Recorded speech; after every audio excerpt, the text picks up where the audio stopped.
All right, Sloan, here's your Easter card. Can you open it up? Oh, what's inside? There you go. What's inside? Do you need some help?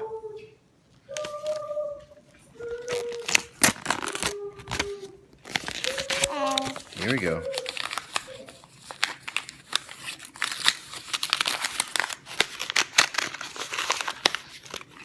It's hard to do this one-handed. Here we go.